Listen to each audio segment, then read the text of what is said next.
O programa que você ouve agora é uma produção da Central 3.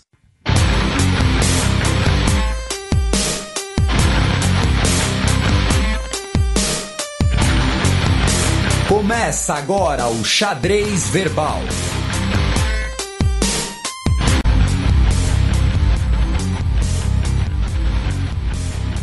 Bom crepúsculo, ouvintes da Central 3, está começando mais uma edição do Xadrez Verbal, a sua revista semanal de política internacional em formato podcastal. Comigo está ele, meu amigo companheiro Felipe Nobre Figueiredo, o homem por trás do tabuleiro. Tudo bom, Felipe? E aí, meu caro Matias, olá a todos os nossos ouvintes, todo mundo que nos ouve, nos prestigia, nos ama, nos odeia, nos tolera. Agradecer todo mundo que ouve nosso programa, compartilha, o divulga. Agradecer todos os nossos apoiadores lá no Apoia-se, lá no grupo exclusivo para os apoiadores do Xadrez Verbal. Aqui já estamos no nosso 88º programa. Antes da gente começar, como sempre, alguns pequenos recadinhos. Lá no site do Xadrez Verbal tivemos dois recados bastante completos, bastante legais. Um foi do Ian Rafael Flores, que mora na Holanda. Inclusive ele comentou lá a questão da pronúncia, falou que o cabelo do Geert Wilders inclusive é fake. Que nem o establishment. E também tivemos um do Vlad Schuller, que nosso ouvinte de longuíssima data, que mora na Inglaterra, e o recado dele foi sobre o Brexit e a Escócia. Além disso, recebemos um e-mail da Nathalie Pimenta, que é esposa do Jaime Fachin de Londres, que trabalha naquela empresa sobre imigrantes, e comentamos aquela questão legislativa em relação a funcionários americanos não poderem trabalhar, auxiliar iraquianos que queiram ir aos Estados Unidos. Ela disse que caso eu não citasse o e-mail dela também, teria uma briga feroz dentro de casa, poderia resultar em divórcio, né? Não queremos essa responsabilidade de encerrar com uma família, então tá aí citando o e-mail da Nathalie Pimenta. E finalmente o Maicon de Castro Alves, não sei se tem parentesco com o Castro Alves. Ele protestou contra a ausência de comentários sobre o novo presidente alemão. Foi empossado no dia 19 de março. O Frank-Walter Steinmeier, que é um político do SPD, que fez parte do gabinete Merkel e foi ministro do exterior. E ele disse que uma retratação deveria ser um Fronteiras Invisíveis do Futebol sobre a Alemanha. Aproveitando o gancho, né, na próxima quarta-feira, teremos de fato um Fronteiras Invisíveis do Futebol sobre a Alemanha. A diferença é que a Alemanha, nesse caso, se chama Pernambuco. Queria mandar um abraço pro meu amigo Vitão, que é chefe de cozinha lá em Maragogi, trocou Mauá por Maragogi, acho que fez uma boa troca, e que nos ouve limpando carne. Espero que seja uma carne de boa procedência. É o Vitão que era do basquete? Não, é outro Vitão. Mas, sem mais delongas, vamos passar para o primeiro bloco do Giro de Notícias.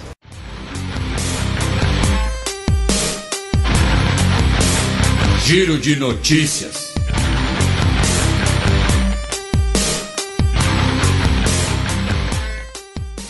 Notícia do último domingo, dia 19 de março.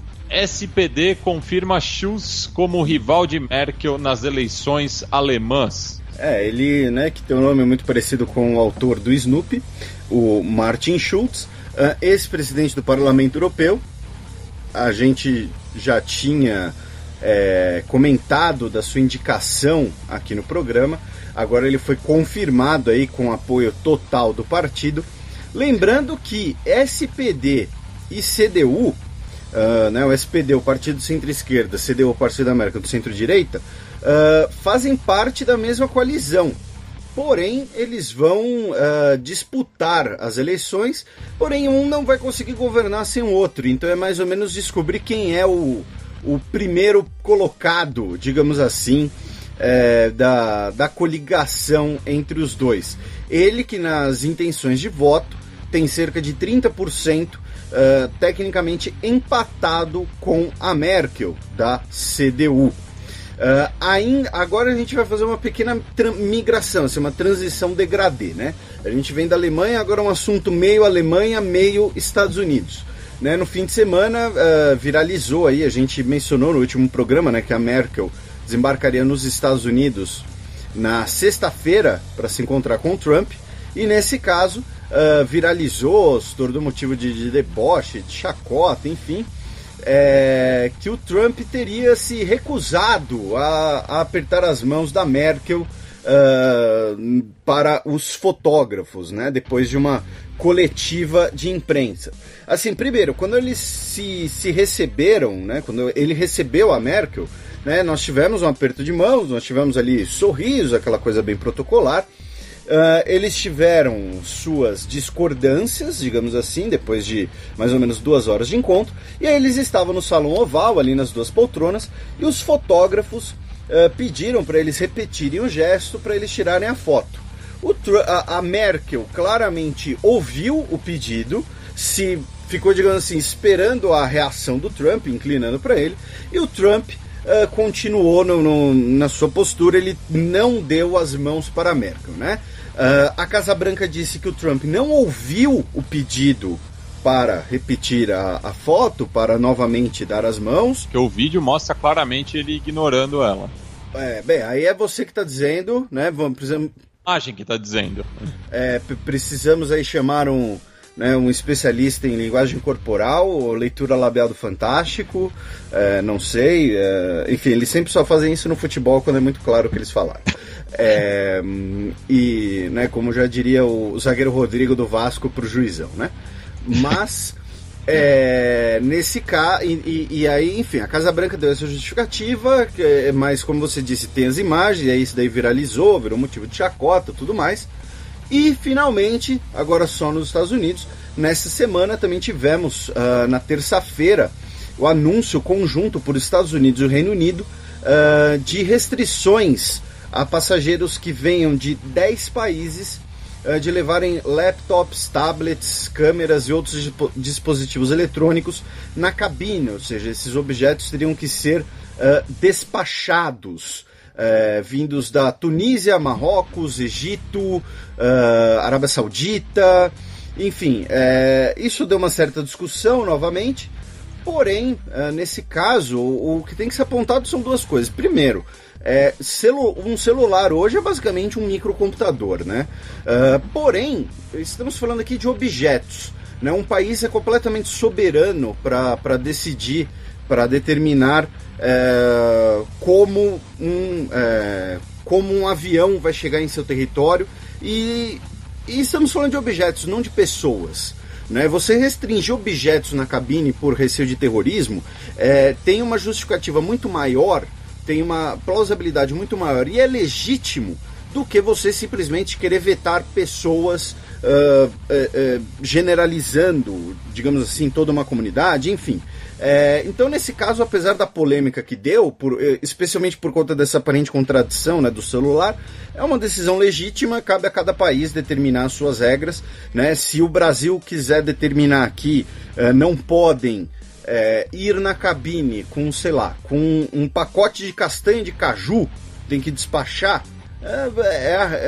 o Brasil pode fazer isso e não tem problema. Então, nesse caso, foi uma tempestade em copo d'água, digamos assim. Notícia da última segunda-feira, dia 20 de março.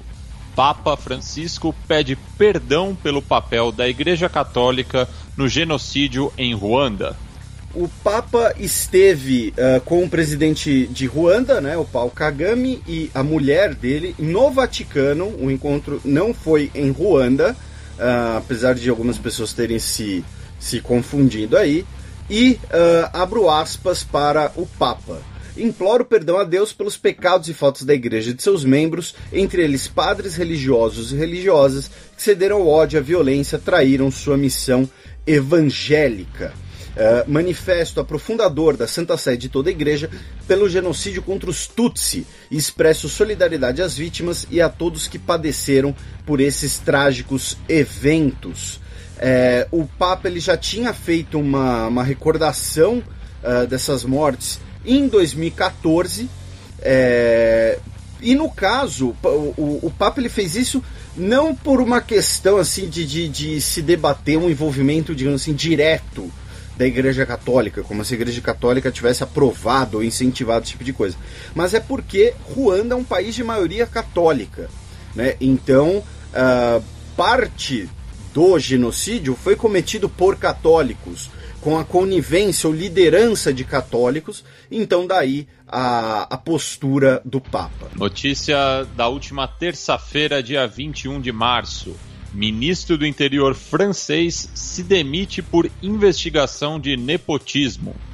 O ministro do Interior, o Bruno Le Roux, acho que a pronúncia está correta, se demitiu após ele ser investigado, uma investigação preliminar, por ele ter empregado suas 2 filhas adolescentes quando ele era deputado. Por quê? Porque o nepotismo não é crime, né? A gente já comentou isso aqui, um dos nossos ouvintes que trouxe essa informação. Infelizmente, não me recordo do nome do nosso ouvinte. Porém, a questão agora era que elas eram adolescentes, ou seja, elas muito provavelmente não teriam, digamos assim, a capacidade de desempenhar essas funções, e mais ainda, elas tinham 15 e 16 anos e elas acumularam diversos contratos de curta duração, porque, fazendo uma analogia, né, eram contratos como se fosse um contrato de estagiário, de aprendiz, que seria o contrato legítimo para essa faixa etária, só que era um atrás do outro, né? Então, e com a remuneração integral.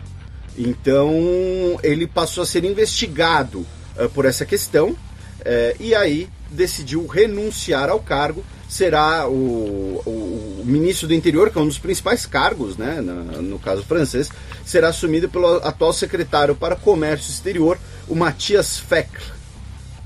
E ainda na França, desculpa meu caro Matias, nós também tivemos um homem foi morto no aeroporto de Orly, em Paris, no sábado, dia 18.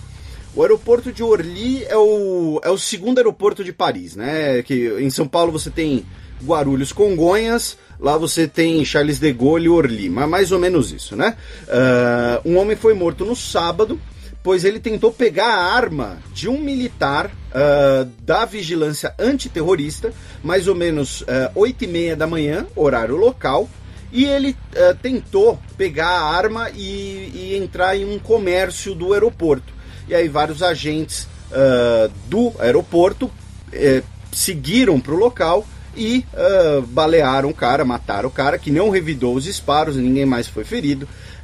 Ainda não foi revelada sua identidade nem nada, suas motivações, mas enfim, para um cara querer, nesse clima mundial, num aeroporto, querer pegar a arma de um militar em Paris, ele, sei lá, às vezes era um suicida que estava sem coragem, entendeu? Inclusive isso nos Estados Unidos tem até termo, né? Suicide by cop.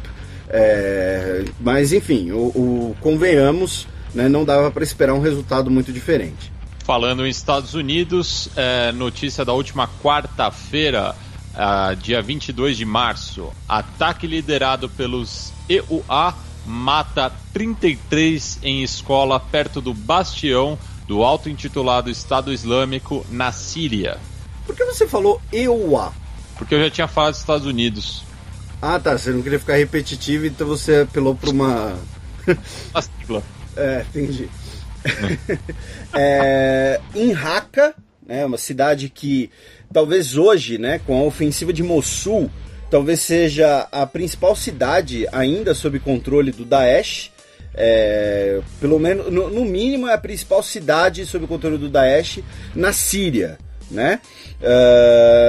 No caso, em Raqqa, nós tínhamos uma escola que servia de abrigo para refugiados, sofreu um ataque aéreo dos Estados Unidos, segundo o Observatório Sírio para Direitos Humanos. Foram encontrados pelo menos 33 mortos na região. E por quê? Segundo o observatório, né, muito provavelmente, foi porque a 3 quilômetros de distância, também uma escola serve de bastião, de local de encontro, digamos assim, de lideranças do Daesh. E ainda no Oriente Médio, a Palestina, ela criticou a decisão do Guterres, nessa semana, de retirar o relatório que acusava o governo de Israel de uma política de apartheid, de ter retirado do site da ONU. Segundo o Guterres, ele não tirou o relatório do ar por uma questão de conteúdo, mas por uma questão de procedimento, já que ele não autorizou aquela publicação do relatório. Foi feito por um funcionário que não seguiu, digamos assim, a hierarquia correta. E no caso, o que aconteceu, né? Foi um assunto que deu muita polêmica na última semana, porque foi um relatório aprovado na Comissão Econômica e Social para a Ásia Ocidental da ONU, que acusava o governo de Israel de cometer uma política de apartheid. Só que, basicamente, todos os integrantes desse comitê, dessa comissão, melhor dizendo, desculpem, eram países da região de maioria muçulmana que não tem relações com Israel. Então Israel disse que o relatório era completamente parcial, era completamente tinha um viés muito claro. Isso gerou um debate, gerou inclusive um boicote sem precedentes dos Estados Unidos em uma comissão da Comissão de Direitos Humanos da ONU. Os Estados Unidos não foram à reunião, né? A cadeira ficou lá vazia. Essa imagem circulou pela internet, também deu muita polêmica. E a nossa querida professora Ana Luísa de Moraes Campos vai conseguir explicar muito melhor para vocês semana que vem. Essa semana ela não pôde participar. E por conta de toda essa polêmica, aí o relatório saiu do ar. O Guterres alegou essa questão de hierarquia, porém, devido a toda a polêmica para o governo palestino, foi por conta do seu conteúdo. Então houve aí uma troca de narrativas, né, sobre esse assunto que deu muito o que falar essa semana. Passamos agora para a coluna aberta, na qual o Felipe discorrerá sobre o atentado em Londres e os muçulmanos britânicos. Coluna aberta. A maioria dos nossos ouvintes já deve saber, mas primeiro vamos para os fatos, para depois a gente ir para duas breves discussões. Os fatos são: na quarta-feira, dia 22, por volta do meio-dia, horário de Brasília, um terrorista avançou com um carro, aparentemente uma Land Rover, alguma coisa assim, um carro grande, na ponte de Westminster, e rumo ao portão do parlamento, que fica logo além da ponte. Segundo a polícia, ele pretendia entrar no parlamento. Ele deixou, né, o ataque deixou 4 mortos no dia, mais um morto que foi confirmado na última madrugada. Uma das vítimas estava internada em estado grave, acabou falecendo, e mais um morto, no caso, o terrorista. E também 40 feridos, né? Um dos mortos, inclusive, era um policial que está recebendo diversas homenagens do governo britânico. Foi realizada uma vaquinha online, um crowdfunding para angariar fundos para a família do policial. O seu número o seu número de inscrição, número do distintivo, será retirado do serviço em sua homenagem. E o terrorista ele foi morto a tiros depois que outros policiais chegaram, já que esse policial que faleceu ele não estava armado, já que a polícia londrina não usa armas letais. Pois bem, né, a premier Theresa May disse que o governo não iria encerrar os valores britânicos, não iria se dobrar. A inteligência britânica desde o início tratou o caso como uma questão de terrorismo. A gente já vai falar um pouco mais do terrorista, né, que já tinha ficha, digamos assim, já tinha sido investigado anteriormente. O governo, as agências de inteligência disseram que estão investigando as suas ligações, realizaram buscas em residências e apreenderam pessoas suspeitas de terem ligações com movimentos extremistas e com o terrorista. Diversos líderes mundiais ofereceram suas condolências, o seu apoio, como o canadense Justin Trudeau, que também é um súdito da rainha, por exemplo, mas também a Merkel, o Donald Trump e inclusive o governo brasileiro também. Esse, né, como eu disse, é o fato. Óbvio, é uma abordagem mais direta, mais direta ao ponto, já que é um assunto que foi bastante mostrado na televisão nos últimos dias, na internet. E aí aqui a gente vai para as duas discussões principais em relação a esse tema, né, obviamente com todo respeito aí às vítimas e lamentando o ocorrido. Inclusive já começaram a ser divulgadas algumas imagens de câmera de segurança, né, as pessoas sendo atropeladas. Teve uma mulher que foi internada inclusive em estado grave porque ela pulou da ponte, pulou no rio Tâmisa. Então, para quem quiser ver, enfim, já começaram a ser divulgado esse tipo de coisa. Mas vamos lá. Né, a primeira discussão, né, e como em quase todo atentado terrorista que tem acontecido na Europa nos últimos anos, e a gente já teve essa discussão, especialmente em relação à França, porém é importante frisar que isso também ocorre em relação ao Reino Unido, né, uma das primeiras reações é a questão de você responsabilizar ou culpar, digamos assim, políticas migratórias, chegadas de refugiados, especialmente refugiados muçulmanos, já que o terrorista, no caso, era muçulmano, e depois o Daesh, né, também conhecido como auto-intitulado Estado Islâmico, reivindicou a autoria, a gente já vai discutir isso.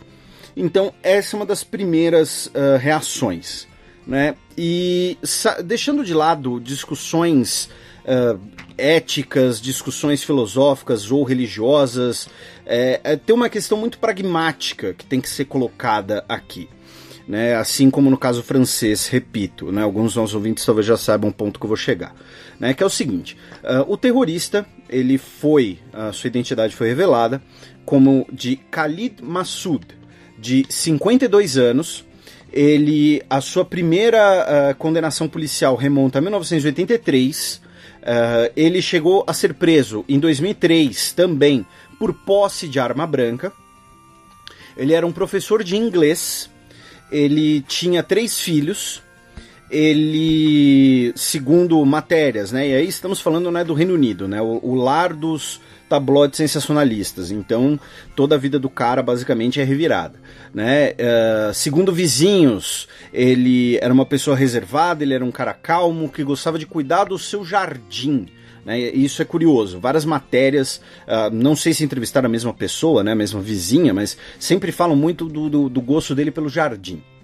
E finalmente, ele nasceu em Kent, foi criado pela mãe solteira na região de Rye e nasceu com o nome de Adrian Elms. O meu ponto aqui ele é um cidadão britânico. Ele pode ter adotado outro nome, ele pode ter se convertido ao Islã e as autoridades acham que ele se converteu na prisão em 2003, e teria sido a partir daí que ocorreu um processo de radicalização dele.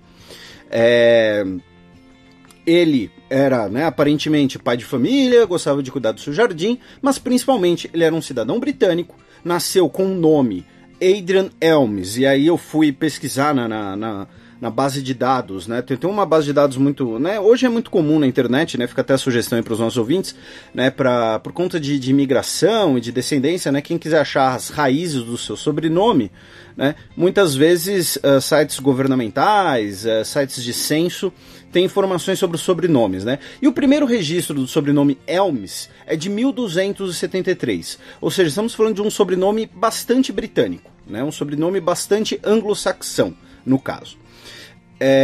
Então, assim, primeiro, não é apenas uma questão de ter ligação ou não com refugiados. É uma questão, como eu disse, extremamente pragmática de como você vai expulsar uma população, para alguns, como você vai controlar uma população, vigiar uma população, ou então dar um tratamento diferenciado, como se fosse uma população, digamos assim, de risco, para uma fatia de pessoas que são da mesma nacionalidade, são da nacionalidade daquele Estado. No caso, assim como na França, por conta do seu império colonial, hoje, os muçulmanos que vivem na França são descendentes, por exemplo, de argelinos que foram para lá como cidadãos franceses, de quando a Argélia era parte do Império Francês, ou seja, eram cidadãos franceses e hoje estão na sua terceira geração, segunda, terceira, quarta, talvez até alguns, marroquinos.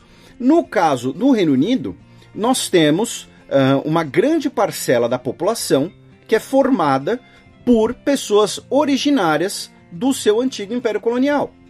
Então, hoje, nós temos no Reino Unido, nas Ilhas Britânicas, 2,7 milhões de muçulmanos, o que são 4,4% da população. Se formos para Londres, que atualmente tem um prefeito que é muçulmano pela primeira vez na sua história, a população muçulmana da cidade é de 12%. Então, quando se fala do que seria uma guerra civilizatória, uma guerra cultural, como você lidar com 12% da população londrina, cuja imensa maioria, repito, é nacional britânica, tem nacionalidade britânica, passaporte britânico. Né? Indo para alguns detalhes, né, algumas coisas mais específicas sobre a população britânica, né, atualmente vivem nas ilhas cerca de 1,4 milhão de britânicos indianos, 2,3% da população, a maioria hindu ou sikh, mas também com uma minoria muçulmana. Aí temos a maior comunidade muçulmana do Reino Unido, os britânicos paquistaneses, que são mais de 1 milhão, cerca de 1,8% da população, uma maioria esmagadora muçulmana, e vários casos antigos, vários casos que costumam ser usados como exemplo dessa guerra cultural em relação a crimes cometidos por muçulmanos dentro do Reino Unido. Tem um caso muito famoso que envolve uma rede de prostituição, são por cidadãos britânicos. Esses paquistaneses que nasceram no Reino Unido ou que foram para o Reino Unido, ou são filhos, descendentes, eles têm nacionalidade britânica. Depois nós temos 450 mil oriundos de Bangladesh, também maioria muçulmana, cerca de 433 mil chineses étnicos, ou seja, pessoas especialmente de Hong Kong, né, mas também de outras ex-colônias britânicas, como Singapura. E no Reino Unido, cerca de 2 milhões de negros, 3% da população, cuja maior parte vem ou da Jamaica ou de Uganda, também duas ex-colônias britânicas. Né, então, quando a gente pensa, né, no estereótipo, né, do britânico, a gente pensa, né, em um dos atuais príncipes lá da família real, né, o príncipe Harry, mas hoje a população britânica ela é extremamente diversa, tanto etnicamente quanto religiosamente. Então, a não ser que você decida simplesmente quebrar todas as bases do direito ocidental, todas as bases do direito de Estado, né, sobre o conceito de cidadania, e você criar uma cidadania de segunda classe, você não tem como investigar ou tratar como uma possível ameaça 4,4% da população britânica, que é a população de muçulmanos que vivem nas Ilhas Britânicas. Então, esse é o primeiro aspecto que tem que ser lembrado, que é a situação mesmo na França, uma situação extremamente complicada, extremamente delicada. Em bom português, o buraco é mais embaixo. Não é que nem, por exemplo, nos Estados Unidos, né, em que ou então quando a gente fala da Alemanha, né, em que você tem uma discussão pertinente sobre refugiados. O número de refugiados que chegou no Reino Unido nem é tão grande assim, e a maioria dos muçulmanos, a imensa maioria dos muçulmanos, os milhões de muçulmanos que vivem no Reino Unido, são cidadãos britânicos. Então é sempre bastante complicado lidar com isso em relação a esses países que tiveram grandes impérios coloniais. E aí a segunda coisa é que como eu disse, o Daesh, o auto-intitulado Estado Islâmico, reivindicou a autoria dos ataques no que é no horário brasileiro, na madrugada de quarta para quinta, né, via sua agência de notícias, a AMAC. Inclusive, a própria AMAC, né, na sua nota, usou um discurso, uma estética bastante jornalística, né? Era quase um press release ali. Não era, né, uma mensagem, digamos assim, fanática, né? Era uma mensagem muito provavelmente escrita por um profissional do ramo. Porém, né, aí essa é outra discussão que os nossos ouvintes mais antigos também já devem conhecer, mas para os nossos ouvintes mais novos, uma breve recapitulação.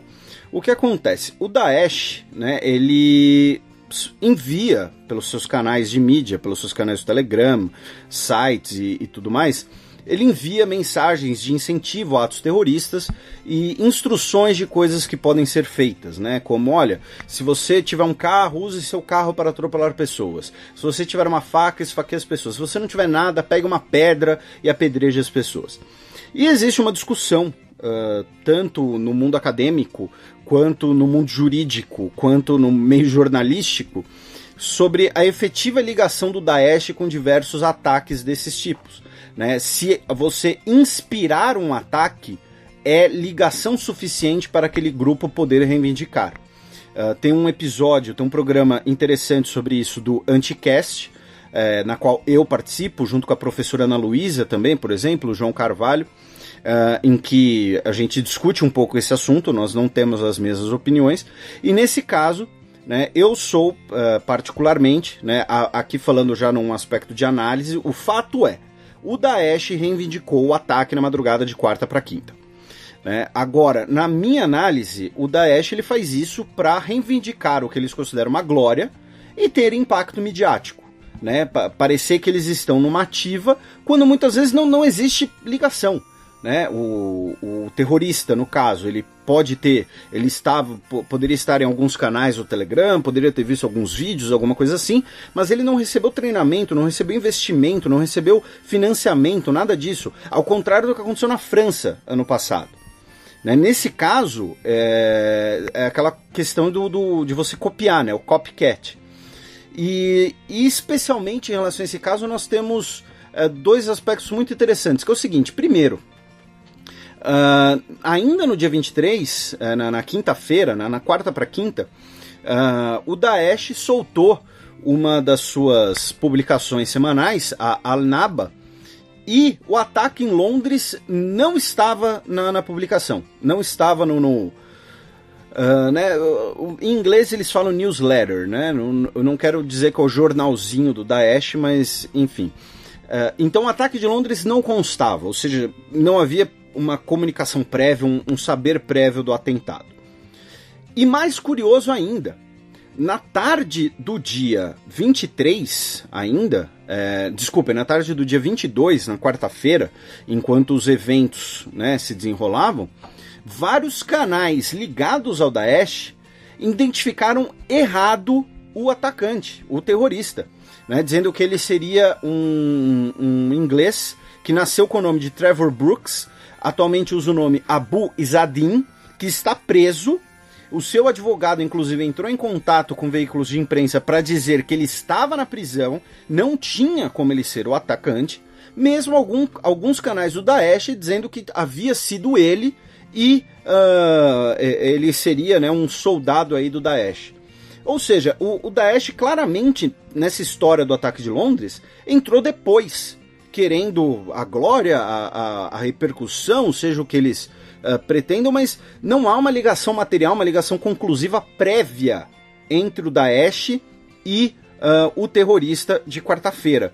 Como eu disse, essa é uma discussão maior, essa é uma discussão que pode variar de caso a caso, porém, nesse caso específico do ataque de Londres do dia 23 de março de 2017, ao meu ver, o Daesh está querendo simplesmente créditos por um ataque na qual eles não têm nenhuma ligação prévia, a não ser a distribuição de material fanático. E aí, né, existem as pessoas que pensam, e é uma forma é um raciocínio extremamente válido, né, de que você inspirar a pessoa, você manter essa fonte de comunicação já é o suficiente para ter os laços. E finalmente, para fechar aqui esse bloco do Reino Unido, a Theresa May anunciou na segunda-feira, dia 20, que ela vai notificar a União Europeia no dia 29, ou seja, quarta-feira que vem, da intenção do Reino Unido de sair da União Europeia. né? Ou seja, vai mandar a documentação oficial dando entrada, digamos assim, no processo de negociação de saída, que é previsto para durar pelo menos 2 anos. É uma carta formal enviada pelo governo, notificando a intenção e solicitando a abertura das negociações. Óbvio, isso é uma mera formalidade, né? Todo mundo já sabe disso, todo mundo já sabe das votações no parlamento britânico, inclusive os nossos ouvintes, porém é a formalidade que vai dar início a esse processo. Agora passamos para as efemérides semanais. A Semana na História. 20 de março de 1602, há 415 anos, era fundada a Companhia Holandesa das Índias Orientais. A Companhia Holandesa das Índias Orientais, que foi a primeira, né, a primeira mega corporação, a primeira multinacional, a primeira empresa a ter uma oferta pública de ações, que teve um poder basicamente supranacional, né? A Companhia das Índias, ela podia colonizar, podia fazer guerra, tinha exércitos próprios, marinha própria, e inspirou né, o modelo da Companhia Britânica das Índias, né? Por exemplo, a Companhia Britânica das Índias Ocidentais, né, é a principal vilã ali dos filmes Piratas do Caribe.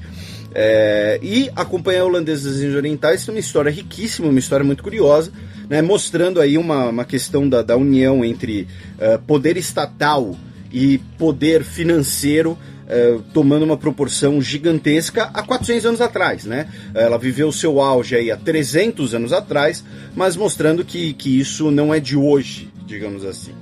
20 de março de 1942, 75 anos atrás, o general Douglas MacArthur fugia das Filipinas. Se torna muito simbólico, né, na propaganda de guerra dos Estados Unidos e na figura do MacArthur, né, que ao ter que se retirar das Filipinas com o avanço japonês, ele fala as palavras, né, I shall return. As Filipinas, que eram um protetorado dos Estados Unidos, né, durante a Segunda Guerra Mundial, desde 1889, quando nós temos a Guerra Hispano-Americana. O general Douglas MacArthur, que depois se torna uma figura extremamente poderosa no cenário político dos Estados Unidos, quase é candidato a presidente.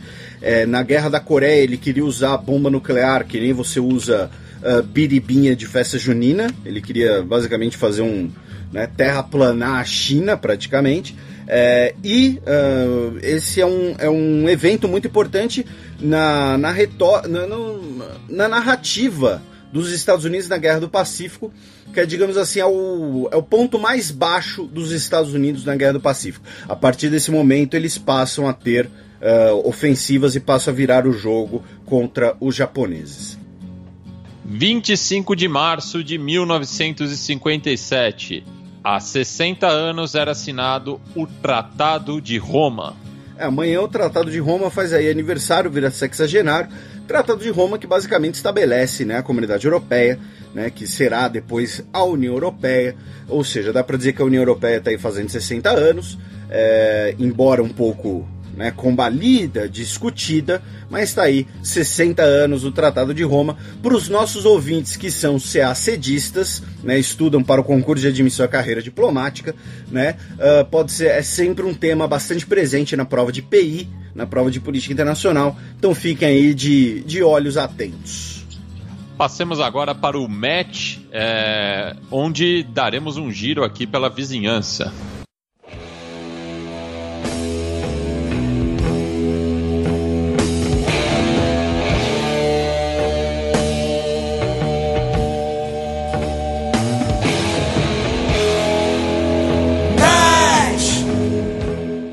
Bem, Felipe, começamos pela Argentina, já que nessa semana uma multidão saiu às ruas para apoiar a greve dos professores.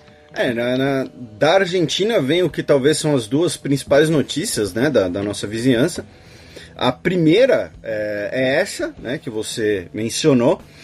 Segundo os organizadores, no final de semana, na Plaza de Maio, Desculpem, na quarta-feira, não foi no final de semana, na quarta-feira, 400 mil pessoas, segundo a organização do movimento, fizeram uma manifestação em frente ao gabinete presidencial em Buenos Aires para apoiar os professores da educação pública que estão em greve há 3 semanas devido aos baixos salários. Né? Eles reivindicam um aumento de 35%. Por quê? Porque no ano passado a inflação oficial foi de 40%, nesse ano será de 20% e o governo Macri ofereceu um reajuste de apenas 18%. Então, aí, segundo os organizadores, 400 mil argentinos saíram às ruas para apoiar a educação pública do país. No caso, a Argentina, ela tem uma coisa muito curiosa, né? Que é o seguinte, né? Durante muito tempo, e de certo modo até hoje, né? A classe média urbana brasileira, ela costuma ter a classe média urbana argentina como um exemplo, um parâmetro, né? É um país politizado, é um país que você tem um histórico de manifestações de rua, né? Você tem é um país em que o analfabetismo virtualmente não existe, né? E boa parte disso se deve justamente à educação pública argentina. A educação pública argentina foi instituída em 1880. O analfabetismo foi erradicado na Argentina antes de muitos países europeus, especialmente, por exemplo, os países ibéricos europeus. Né? Não custa lembrar que quando o Salazar estava no poder em Portugal, quase metade da população portuguesa tinha índices algum índice de analfabetismo, né? Tem o analfabetismo total, né, e o que se chama de analfabetismo funcional. A Argentina erradicou o analfabetismo antes que Portugal, antes que Espanha, antes que sua antiga metrópole. E só que dos anos 1980 para cá, essa situação tem se deteriorado. Nós tivemos um crescimento que não é correspondente da história argentina, você certamente sabe disso muito mais do que eu, do número de alunos que vêm de escolas, que estudam em escolas particulares. O Macri é o primeiro presidente da história argentina que não estudou em escola pública. E por conta disso, essa manifestação de ontem, né, de anteontem, do dia 22, ela foi muito... Teve uma declaração muito infeliz do Macri, justamente nesse sentido, quando ele apresentava os resultados do Plan Argentina Aprende do ano passado. Ele declarou que la terrible inequidade entre el que puede ir a la escola privada versus aquele que tem que cair em la escola pública. Ou seja, ele faz justamente esse comparativo, só que daí isso criou principalmente nas redes sociais, né, um movimento que chama Yo Caí em la escola pública, assim, de gente valorizando a educação pública e lembrando, por exemplo, que todos os ganhadores do Prêmio Nobel na Argentina, e são 5, né, principalmente o René Favarolo, que talvez seja o mais conhecido dentre eles, um médico que fez a primeira cirurgia de transplante de coração. Todos eles vieram da escola pública, né? Então, e retomando um pouco do que você disse, esse foi um movimento para além das pautas dos professores, mas uma marcha pela valorização do ensino público. E, inclusive, curiosidade, né? Eu não tinha ligado os pontos, mas o primeiro transplante de coração vai fazer aniversário esse ano, em dezembro. Estará nas efemérides, porque eu já pesquisei quase todas as efemérides do ano. Mas, assim, mas você ter citado essa questão dos prêmios Nobel, né, é muito importante ter essa noção, porque hoje a discussão, especialmente aqui no Brasil, por questões muitas vezes religiosas, né, cai de que o ensino público é um ensino para doutrinar as crianças, né? E aí você tem a doutrinação comunista, marxista, feita pelos professores de história, você tem a doutrinação laica, que desagrada muitos religiosos. Durante muito tempo falou-se da doutrinação do patriotismo, do nacionalismo dentro das escolas, que vem do período militar. Acho que eu e você fomos a última geração que cantava o hino na escola, com alguma periodicidade, toda semana, todo mês, enfim, dependendo da ocasião. A minha escola não, a minha escola era construtivista, não tinha esse papo de hino nacional, não. Então, viu?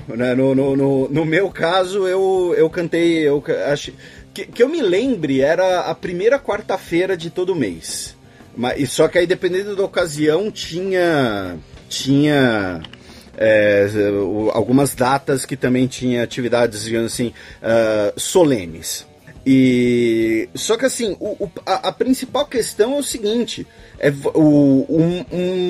óbvio, não dá pra gente discutir esse assunto aqui em 10 minutos num podcast de política nacional, mas uma educação pública de qualidade é, primeiro, uma questão de bem-estar social, porque você diminui mazelas sociais, porque assim, os nossos ouvintes, obviamente, eu imagino que nós não tenhamos nenhum ouvinte que seja analfabeto.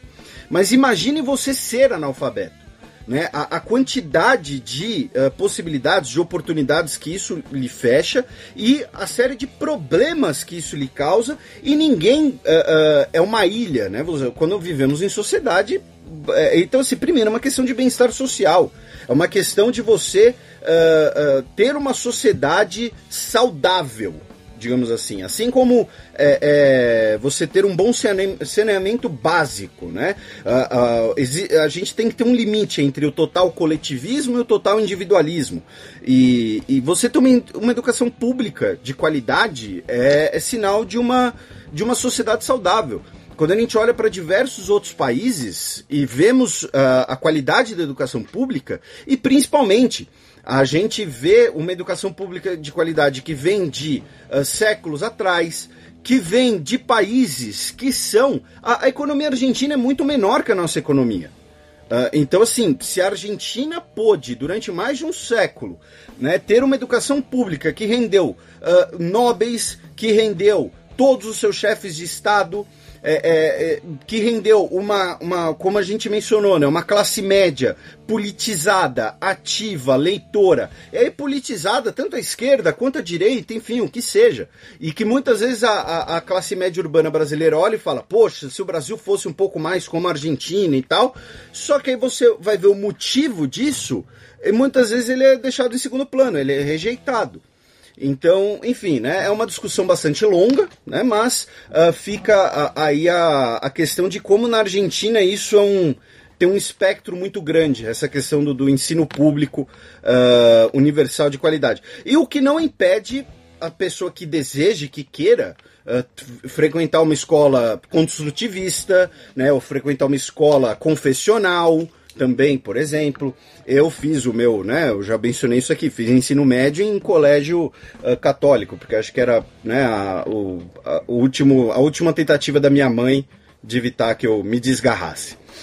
Mas, e a outra notícia importante... Não, só antes de passar pro outro espectro da política argentina, uma última polêmica que o Macri se envolveu nessa semana foi no domingo, quando ele e sua esposa, a Juliana Awada, foram os convidados. Na verdade, eles convidaram a Mirta Legrand, que é praticamente uma das fundadoras da televisão argentina. Ela é uma atriz que tem mais de 70 anos de carreira, completou 90 anos agora em fevereiro, então é uma figura bastante midiática. E eles convidaram a Mirta Legrand para um jantar televisionado na Quinta de Olivos, né, a residência presidencial, e foi estourou a audiência no domingo na Argentina, por conta dessa entrevista. Mas a Mirta, que é uma figura conservadora, assim, os peronistas chamariam ela de oligarca, por exemplo, ela foi muito dura, né, durante esse encontro com o casal presidencial. e algumas frases que ela pensou foram também bastante compartilhadas nessa última semana, dizendo que o casal não vê a realidade, que o povo está muito queixoso, né, em relação a diversas medidas impopulares do governo Macri, mas a grande pisada na bola do Macri durante a entrevista foi mentir sobre o piso, né, dos aposentados, porque a Mirta levantou essa bola justamente por conta da categoria dela, né, dos cidadãos de terceira idade, e o Macri falou que os aposentados têm um piso de mais de 9 mil pesos, quando na verdade esse número é de 6.300 e uns quebrados. Então isso também repercutiu muito negativamente do Macri não saber ao certo quanto que os aposentados recebem minimamente na Argentina. E, né, falando agora da ex-presidência, a Cristina Kirchner, ela foi indiciada essa semana, na quinta-feira. Ela irá a julgamento, determinou o juiz federal Cláudio Bonadio, sob acusação de fraude contra a administração pública, no caso, né, conhecido como dólar futuro. Além dela, outras 14 pessoas são acusadas, incluindo o ex-ministro da Economia, o Alex Kicillof, devido a uma operação do Banco Central argentino no final de 2015, conhecido como dólar futuro, né, que era basicamente o seguinte: a Kirchner e outros operadores, né, os outros acusados, teriam manipulado artificialmente o câmbio do dólar e teria, talvez, né, e aí isso que será provado, isso que será julgado, se beneficiado dessa mudança cambial, dessa desvalorização cambial. Então, e que era envolvendo contratos de operações envolvendo aí a Cristina Kirchner e outros dos acusados. A Cristina Kirchner nega as acusações. Ela diz que ela está sendo indiciada não por questões jurídicas, mas por questões políticas. Abro aspas. No caso, para o advogado da Cristina Kirchner. De jurídico não tem nada. O que o juiz fez foi dar uma opinião sobre decisões em matéria de política econômica, as quais ele, de maneira totalmente forçada, quer dar uma consequência jurídico-penal. Segundo o economista Iñaki Alvarez, é equivocado julgar uma política monetária por seus resultados fiscais para o Banco Central. Ou seja, essa manipulação aí do câmbio teria prejudicado o Banco Central argentino, então eles seriam também responsabilizados por isso. Então a Argentina, na mesma semana, né, está botando aí, a população está botando o presidente contra a parede e o judiciário está botando a ex-presidente para julgamento. Cruzemos os Andes, meu caro Matias? Cruzemos os Andes. Então, vamos agora ao Chile, em que na terça-feira foi anunciada oficialmente a candidatura de Sebastián Piñera, que está com 67 anos, ex-presidente do Chile, governou entre 2010 e 2014, ele que está liderando as pesquisas eleitorais. Ele muito provavelmente vai disputar a eleição contra o senador e jornalista Alejandro Guillier, que representa a chapa governista Nueva Mayoría, né, que é a descendência, digamos assim, da Concertación, né, da Frente Ampla.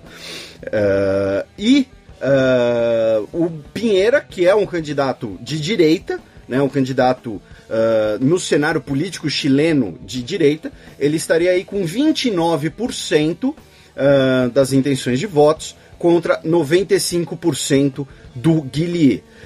Outras possibilidades, outras candidaturas também são do ex-presidente Ricardo Lagos e a jornalista Beatriz Sánchez, que representa as forças políticas que surgiram após os protestos estudantis de 2011, uma frente de esquerda, cujos principais representantes não têm idade mínima de 40 anos para concorrer ao cargo.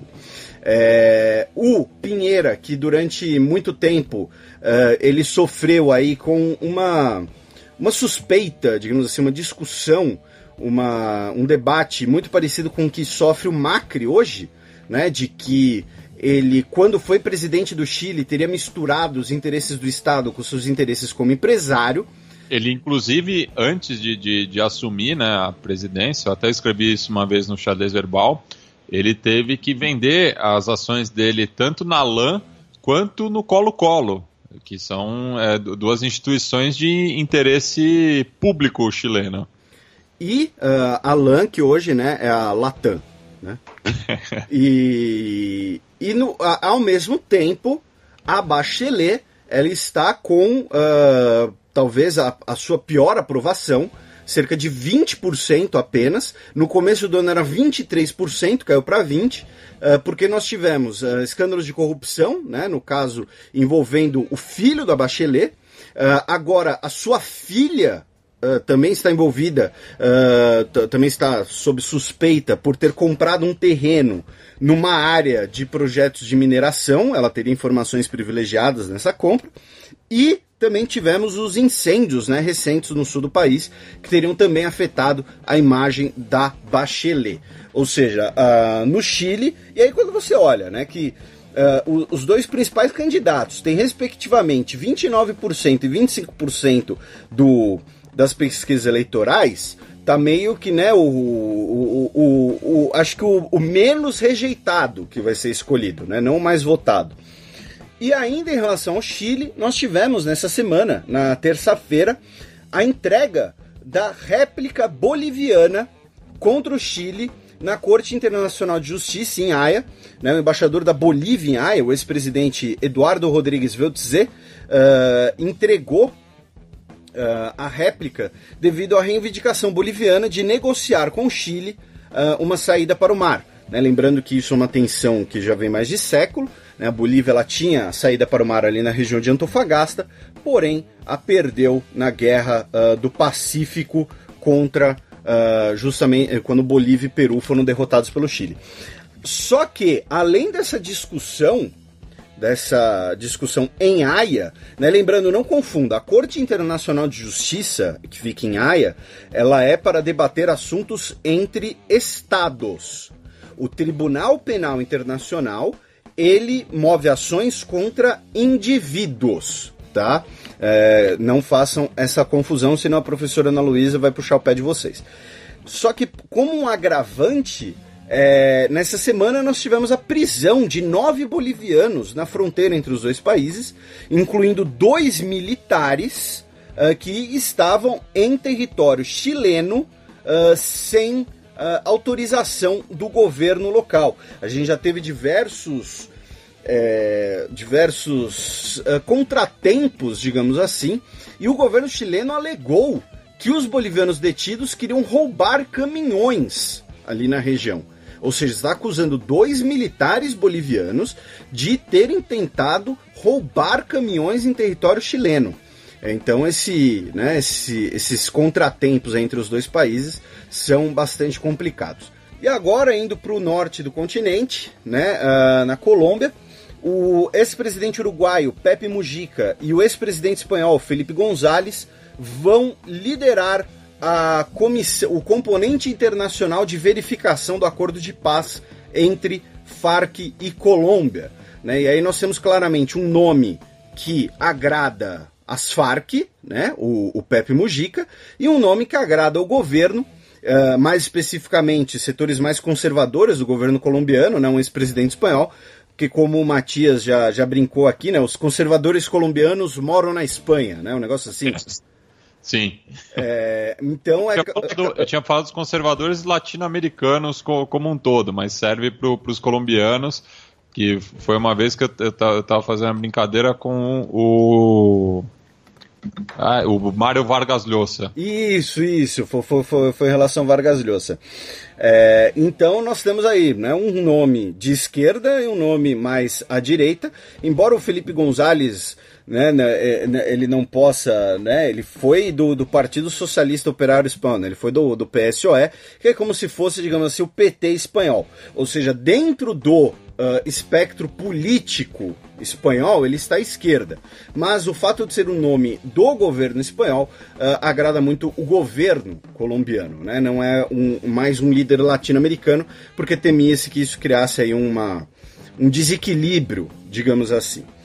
E ainda em relação, ainda na Colômbia, nós temos essa semana a notícia, foi uma notícia bastante confusa, tá? Então a gente vai apenas relatar aqui o que foi publicado, no caso pela Silvia Colombo, de Buenos Aires, porque o que acontece, o presidente da Colômbia, o Juan Manuel Santos, disse ontem, quinta-feira, dia 23, que considera inaceitável um acampamento que foi formado no departamento, em Arauquita, no departamento de Arauca, em território colombiano, por cerca de 60 militares venezuelanos. Ou seja, nós teremos agora um acampamento de militares venezuelanos dentro de território colombiano e depois, após uma série de conversas de pedido de retirada, os soldados venezuelanos que tinham chegado na segunda-feira, dia 20, se retiraram e desmontaram o seu acampamento. Porém, além dos militares, eles também estavam acompanhados de civis venezuelanos e dizendo que eles estavam cumprindo ordens de que aquele era território venezuelano. Só que, ainda mais, nós temos o rio Arauca, ali nessa região, e é um rio que é justamente a divisa natural entre Venezuela e Colômbia, ali naquele trecho. Então o fato deles terem cruzado o rio era muito claro de que eles estavam em território colombiano, ou seja, não poderia ser uma confusão, né, um problema ali fronteiriço, que nem nós já tivemos várias vezes, por exemplo, quando tropas suíças foram parar em Liechtenstein, porque, né, o que separa a Suíça e Liechtenstein deve ser, sei lá, um pontilhado no chão. Então, esse bate-cabeça aí, né, nessa semana foi bastante curioso. Agora, aproveitando que a gente foi para a Colômbia para falar da Venezuela, vamos até a Venezuela. Novamente tivemos protestos agora da embaixadora da Venezuela na OEA, a Carmen Velásquez, que interrompeu uma conferência de imprensa do secretário-geral, Luiz Almagro, que estava acompanhado de Lilian Tintori e Patrícia de Ceballos, que são esposas dos principais líderes opositores na Venezuela. Ela interrompeu a conferência de imprensa para protestar energicamente essa conferência de imprensa. O senhor Almagro sabe que isso viola toda a normativa de organização, que não se pode realizar atos proselitistas. Acusou Almagro de conduzir uma provocadora campanha político-midiática contra o governo legítimo e constitucional da Venezuela. Ao denunciar tais feitos, solicitamos ao presidente do Conselho Permanente que se inicie as consultas com os Estados-membros a fim de velar pela observância das normas que regulam o funcionamento da Secretaria-Geral. Tudo isso enquanto o Almagro fica com uma cara de bunda ao fundo. Mas, né, mais um capítulo do bate-cabeça entre Venezuela e a OEA, especialmente seu secretário-geral, o Almagro, que continua firme na ideia de que caso a Venezuela não faça nenhuma mudança significativa nos próximos dias, ela será suspensa, ele invocará a Carta Democrática. E finalmente, para fechar esse rolê todo, o Banco Asiático de Investimento em Infraestrutura declarou na quinta-feira, vulgo ontem, a aprovação de 13 novos membros. E aí, por que essa notícia está nesse bloco? Porque esses 13 novos membros incluem Venezuela e Peru. Além deles, Canadá, Afeganistão, Armênia, Fiji, Hong Kong, Timor-Leste, Bélgica, Etiópia, Hungria, Irlanda e Sudão. E serão oficialmente incorporados quando ratificarem o estatuto e depositarem a primeira cota de fundos no banco. O banco, ele é mais uma maneira da China expandir seus investimentos para o globo e também crescentemente a China querendo desafiar a ordem bancária financeira atual global. Né, e aí o principal meio disso é o chamado Banco dos BRICS, né, novo Banco de Desenvolvimento Mundial, e também o Fundo de Investimento dos BRICS, que são para concorrer, digamos assim, com o FMI e o Banco Mundial, que são instituições, né, chamadas instituições de Bretton Woods, né, que são elas são fruto do contexto da Segunda Guerra Mundial, ou seja, elas são fruto elas têm um predomínio anglo-americano no seu poder decisório, na sua quantidade de dinheiro, e a China, obviamente, né, com seu crescente papel no comércio mundial, na economia mundial, ela busca ter um maior protagonismo nesse sentido, e aí, no caso, é mais um dos bancos criados pela China para desafiar esse predomínio anglo-americano no sistema financeiro. Bem, passemos agora para o cheque, que é o prato principal dessa semana.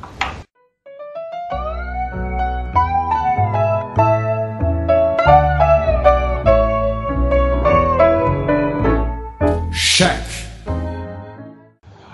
A essa altura, imagino que todos os ouvintes do Xadrez Verbal já tenham visto pelo menos uma das fotos que ficaram horrorosas do Temer saboreando um rodízio de carnes em Brasília, uma propaganda a favor da indústria da carne no Brasil. Mas antes da gente falar da Operação Carne Fraca, o professor Daniel Souza, nosso parceiro, vai falar sobre os impactos da operação para o setor agroexportador brasileiro. Olá, Felipe. Olá, Matias. Olá, ouvintes do Xadrez Verbal.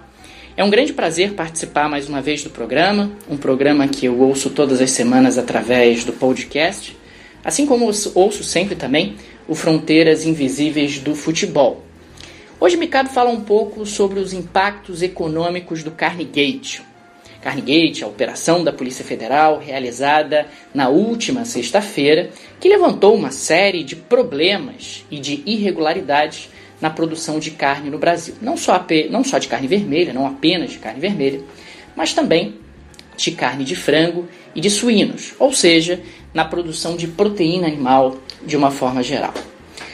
Dentro desse espaço, dentro dessa análise econômica, não cabe muito analisar se houve ou não excessos da Polícia Federal durante a operação ou mesmo na divulgação dos resultados da operação. Isso não importa. O que importa é que ao longo da última semana nós já tivemos um impacto concreto, um impacto econômico concreto da operação da Polícia Federal sobre o mercado de carne. O Brasil é um grande produtor de carne, o Brasil é um grande consumidor de carne e o Brasil é um grande exportador de carne. Dentro do mercado interno, só para ilustrar, ao longo da última semana nós tivemos uma queda de 20% no preço da carne. O motivo para isso? Falta de demanda. A diminuição da demanda acabou empurrando o preço da carne 20% para baixo, em média, no Brasil. Pelo lado das exportações, nós exportamos aproximadamente 20% da produção nacional, e isso já é suficiente para tornar o Brasil um dos maiores exportadores de carne no mundo. Uma série de países levantou barreiras e restringiu as importações de carne brasileira. A União Europeia, a China, o Chile são apenas alguns exemplos de países que restringiram as importações de carne do Brasil. O maior comprador de carne brasileira é a China e, sem dúvida alguma, o bloqueio e o constrangimento às exportações brasileiras em direção àquele mercado acabam sendo um problema. Um outro caso que chama muito a atenção é o da União Europeia. A União Europeia é tradicionalmente um importante mercado para a carne brasileira, mas também é tradicionalmente um mercado que tenta fazer de tudo para bloquear a entrada da carne brasileira. É interessante observar que a União Europeia ela faz a sua própria fiscalização da carne. Ela não depende da fiscalização realizada pelo Ministério da Agricultura do Brasil. A União Europeia fiscaliza a carne brasileira quando ela entra na Europa. A União Europeia fiscaliza a carne brasileira no Brasil. Ela manda inspetores para o Brasil para realizar realmente operações nos frigoríficos brasileiros. Inclusive, algumas operações são de surpresa, elas não são avisadas antes, justamente para saber se a carne brasileira ela pode e é digna de entrar dentro do mercado europeu. Por isso, chama muito a atenção o fato da União Europeia, em particular, bloquear a entrada de carne brasileira. Afinal, a gente está falando de um bloco que tem segurança de que não está importando carne de qualidade ruim, de qualidade inferior. O próprio governo da Holanda, a Holanda que é um grande importador de carne do Brasil, se pronunciou oficialmente junto à sua população, dizendo, olha, nós realizamos inspeções em relação à carne brasileira, a população holandesa não tem nenhum motivo para estar preocupada em relação à qualidade da carne comercializada em nossos supermercados. Quer dizer, de um lado você tem governos nacionais dizendo que a população pode ficar tranquila, e do outro você tem um organismo supranacional bloqueando a entrada de carne brasileira. O que é muito cômodo para governos como o da Holanda, dizendo, olha, vocês podem ficar tranquilos, eu estou fazendo tudo que está ao meu alcance, mas esse negócio de bloquear a importação de carne é decisão da União Europeia, não é uma decisão minha. Isso é muito cômodo para diferentes países da União Europeia, quer dizer, bloquear a entrada de carne brasileira e, consequentemente, proteger a produção de carne local de países como a Irlanda, que tradicionalmente brigam para que a União Europeia bloqueie a entrada do Brasil, da carne brasileira, como um importante concorrente. A gente está falando, então, de uma situação séria, um problema concreto, mas que em algumas situações, alguns governos aproveitam essa janela de oportunidade para privilegiar a produção doméstica e, consequentemente, aumentar emprego, renda gerado nos respectivos setores no âmbito local. Independentemente disso, uma coisa que chamou muito a atenção ao longo dessa semana foi a lentidão de resposta do governo brasileiro. O governo Michel Temer, a primeira coisa que fez foi levar uma série de diplomatas para uma churrascaria em Brasília, para mostrar que a carne brasileira era uma carne de qualidade, para que eles ficassem tranquilos, etc. Aí circulou a informação de que a churrascaria só forneceria carne importada e acabou pegando mal. Enfim, independentemente de toda essa parte jocosa, o fato é que o governo deveria ter dado uma resposta muito mais enérgica do que levar os diplomatas para uma churrascaria. Cabia ao governo brasileiro imediatamente divulgar com a maior transparência possível do que se tratava a operação, quais seriam os frigoríficos envolvidos, quais seriam os problemas, quais seriam as atitudes que estariam sendo tomadas para coibir o problema. E imediatamente mandar emissários, diplomatas brasileiros aos principais mercados consumidores com essas informações, com essas explicações, para que não houvesse um impacto que houve sobre as exportações brasileiras. As exportações brasileiras já sofreram ao longo dessa primeira semana com um bloqueio, com a restrição de mercados relevantes, como eu disse há pouco, da União Europeia, da China, principalmente. A União Europeia e a China são os casos que, sem dúvida alguma, mais preocupam. O governo brasileiro deveria ter reagido de forma enérgica e rápida, e não foi isso que ele fez. Ele acabou tentando questionar a Polícia Federal, dizendo que houve uma série de excessos e que a Polícia Federal não deveria ter agido assim, deveria ter agido assado. Isso não é suficiente.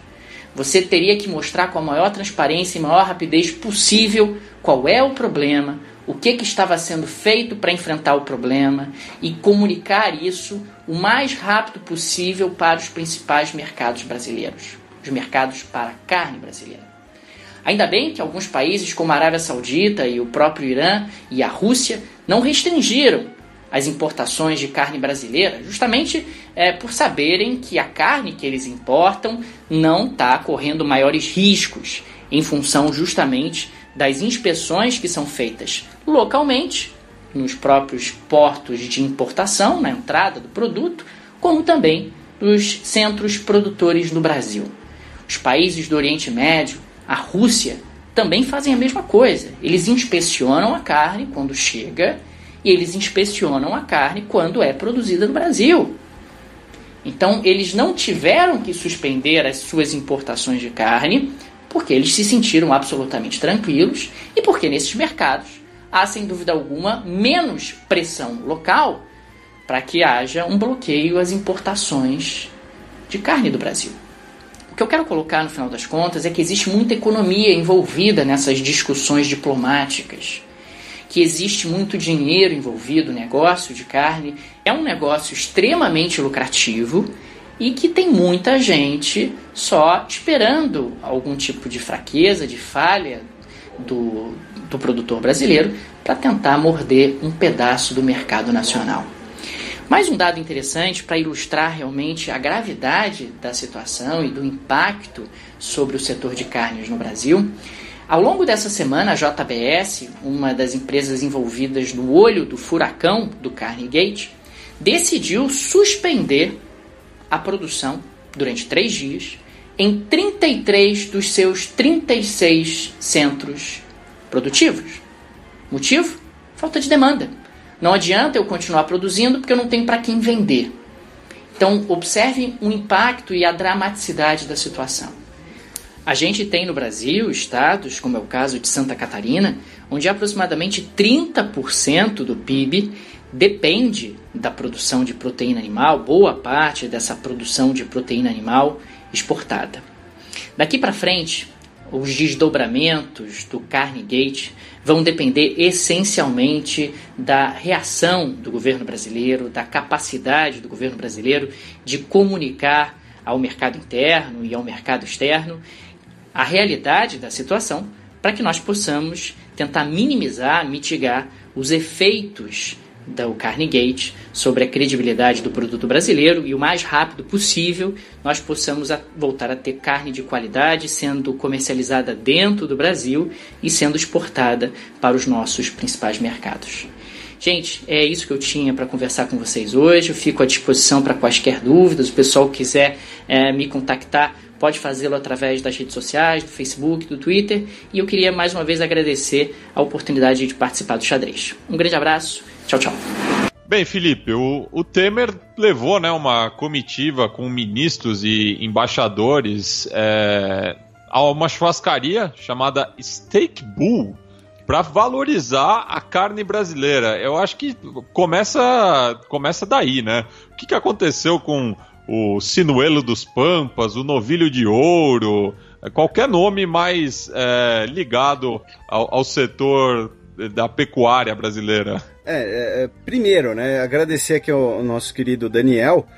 Infelizmente essa semana não teremos a coluna, né, da professora Vivian por questões pessoais dela, questões maternais dela, e o Daniel, como sempre, topou aí de última hora. Inclusive, né, para quem quiser acompanhar o Daniel, ele está sempre lá no Twitter, e também tem o Petit Jornal, em que ele segue com o professor Tanguy Bagdadi, né, o nosso mais ilustre vascaíno. E o que você falou, meu caro Matias, né, é bastante preciso, né?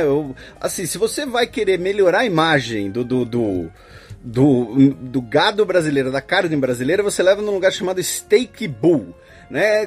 Cadê o David Brasil para levar essa rapaziada no porcão, né? Porcão faliu. O porcão faliu? Porcão faliu. Nossa, não sabia disso. Mas, assim, então, né, pra levar né, naquele porcão dos anos 90, com Renato Gaúcho, Romário, todos com boné da Umbongo, né, mas...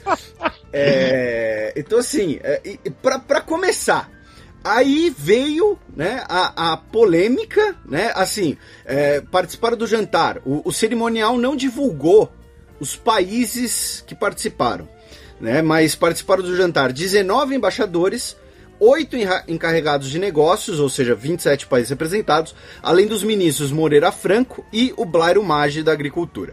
Esses daí não perdem uma boquinha. Não, né?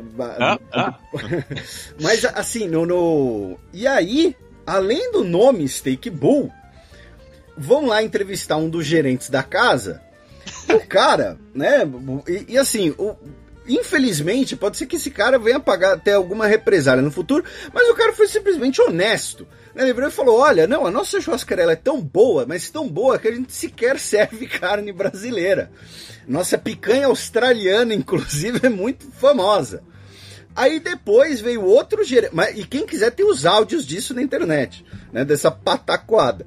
Aí veio outro gerente dizendo que não, para aquela situação, especialmente para a ocasião, nós servimos carne brasileira, né? Porque de fato é muito comum, né, grandes restaurantes mudarem toda a sua cadeia de produção apenas por uma ocasião, né? Eu tenho certeza que se o Temer quiser ir no McDonald's e pedir lagosta, o McDonald's vai servir lagosta, né?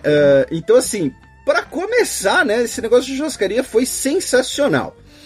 Agora, antes, né, vamos falar antes da churrascaria, e o que acontece? Agora a gente vai jogar um monte de informação na cabeça dos nossos ouvintes, porque o Daniel, ele já abordou praticamente os pontos principais, né, então a gente só vai jogar aqui algumas informações, alguns números, pra gente não ficar parecendo que é muito inútil.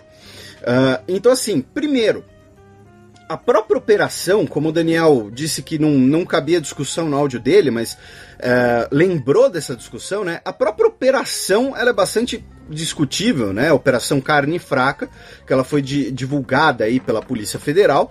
Por que ela é discutível? Porque a gente tem que ter carne podre na mesa, alguma coisa assim? Não, primeiro porque ela tomou proporções muito grandes, a gente já vai falar um pouco melhor disso, mas porque ela foi muito midiática, e ela foi muito midiática num sentido até longe do seu propósito, porque o propósito da operação era verificar pagamento de propinas para fiscais e para partidos. Ela não tinha jurisdição de fazer uma vigilância sanitária sobre os produtos. Tanto que a maior parte das questões envolvendo as questões sanitárias são as que envolvem, por exemplo, áudios de fiscais, de executivos das empresas envolvidas.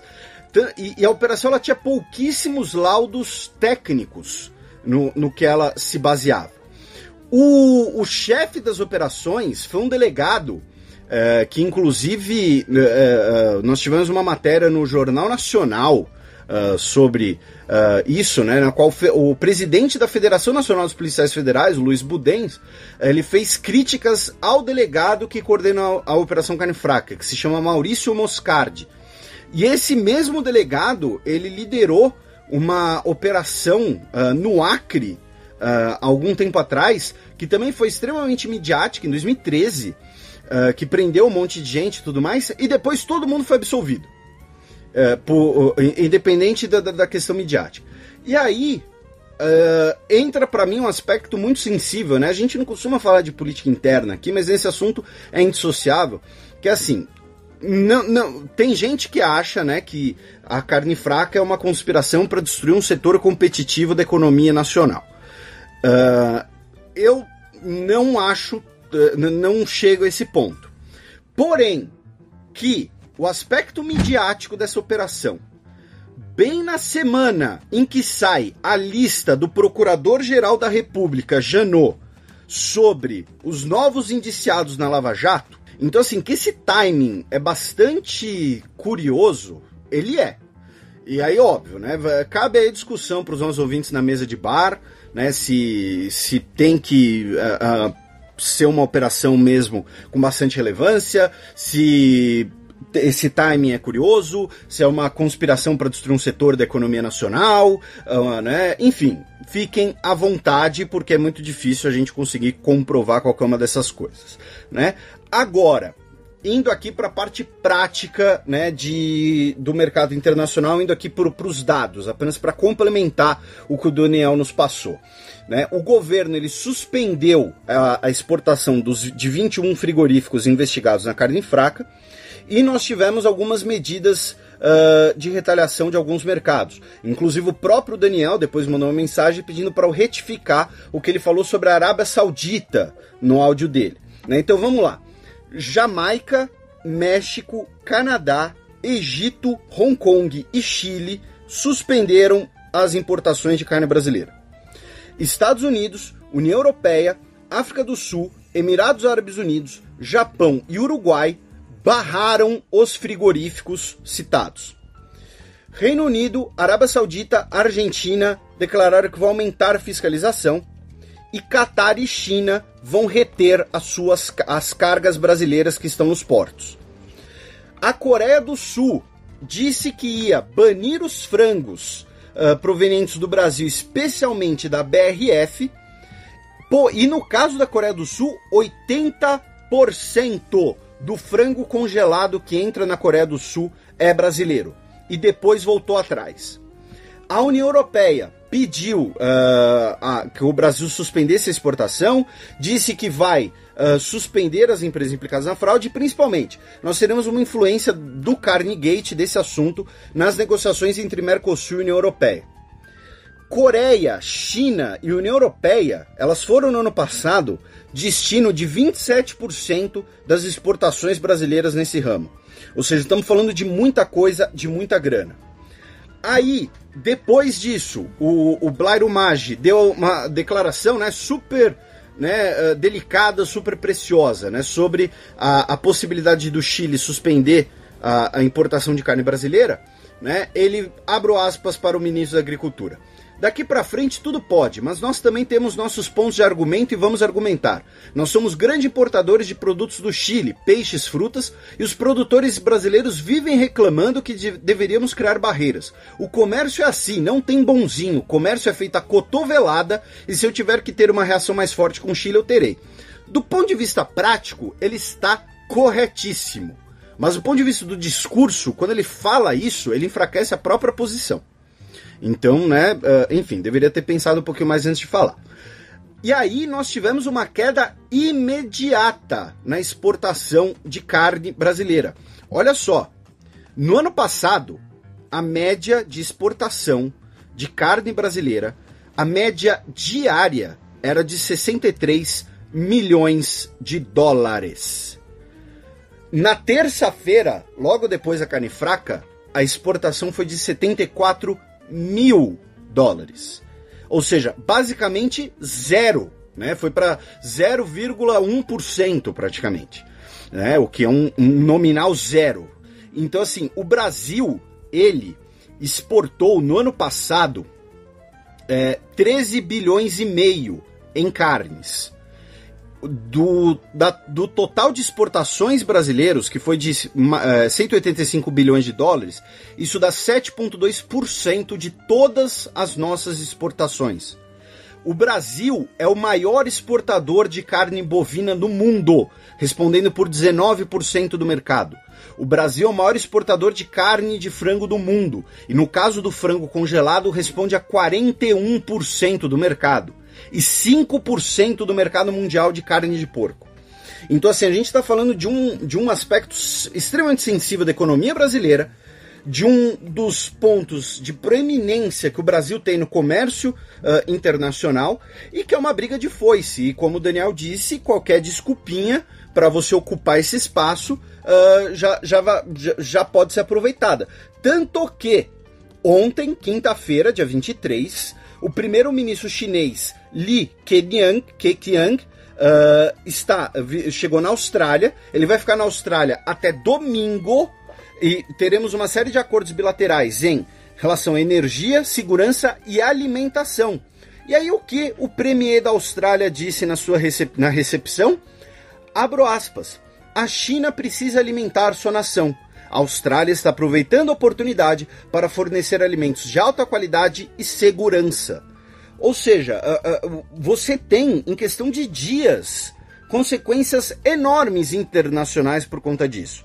Então, se não foi de propósito, o pessoal tem que descobrir lá na Polícia Federal, lá no Ministério da Justiça, não sei, que existe um negócio chamado internet e que as notícias correm. E aí, ao mesmo tempo, nós tivemos, né, além dos vários memes, né, como diz aquela página, né, o melhor do Brasil é o brasileiro, né, já temos diversos memes aí com carne de papelão e tudo mais, mas o negócio do papelão, ele é um exagero, né, o áudio sobre papelão fala da embalagem, não fala de pôr papelão dentro da carne. Enfim, criou-se uma série aí de lendas ou de aumentar o tom, digamos assim, das denúncias, tanto que assim, nós temos 21 frigoríficos investigados de uma realidade de 5 mil. É claro que frigorífico pequeno, e óbvio, é uma indústria que é voltada para o lucro, ela tem, é uma indústria, o que você, meios que você tiver de aumentar a lucratividade da operação não tem problema, né, na visão dos proprietários, digamos assim. Mas é um ambiente muito sensível da economia brasileira, e aí sai um texto na BBC muito elucidativo dizendo o que se sabe, o que não se sabe e o que é mito sobre a Operação Carne Fraca. Recomendo a todos que leiam. Né? Antes da gente passar para outro ponto brasileiro, observações, meu caro Matias? Eu sei que você tem uma visão discordante da minha sobre a Operação Carne Fraca, né? Mas você fique à vontade para dizer que eu estou errado. Não, eu concordo em diversos pontos. Eu acho que a indústria pecuária no Brasil, ela é bastante tradicional e claro, tem sempre que pensar na questão da saúde, né? Eu tenho um parente que trabalha há mais de 30 anos com frango e ele não come frango nesse período todo. Então acho que isso diz muito assim, né, sobre os bastidores da produção de carne no Brasil.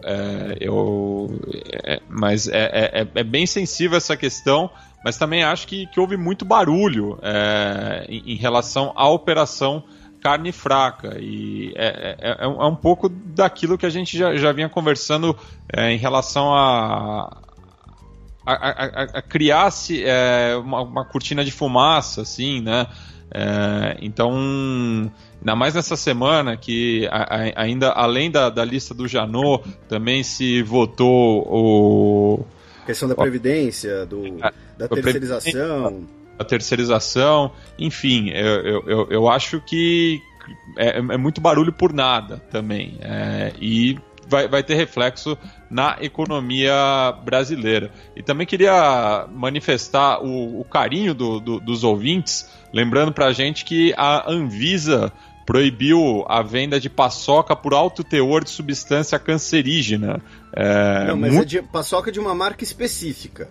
Sim, mas muitos ouvintes nos mandaram essa notícia para saber a nossa opinião, né?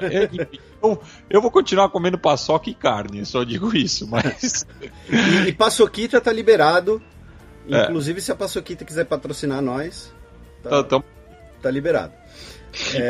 Agora, mais dois aspectos aqui de Brasil, e a gente ainda vai ter mais um aspecto de Brasil no programa de hoje, já que o programa de hoje tem 3 breaking news, né?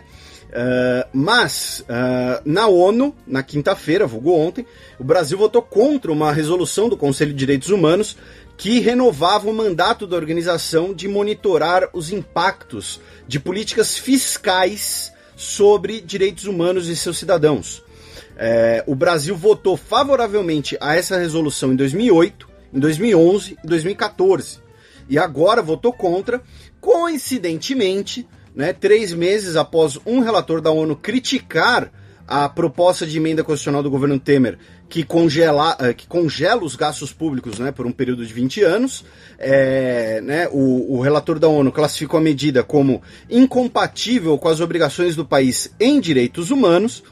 E aí, né, em nome, digamos assim, do programa de austeridade, em nome da reforma financeira e econômica do país, a representante do Brasil, né, a Maria Nazaré Farane Azevedo, defendeu o voto contrário, dizendo que a resolução é contrária aos principais elementos da política econômica atual no Brasil, particularmente nossos esforços para retomar equilíbrio fiscal e, dessa maneira, preservar as políticas sociais do país.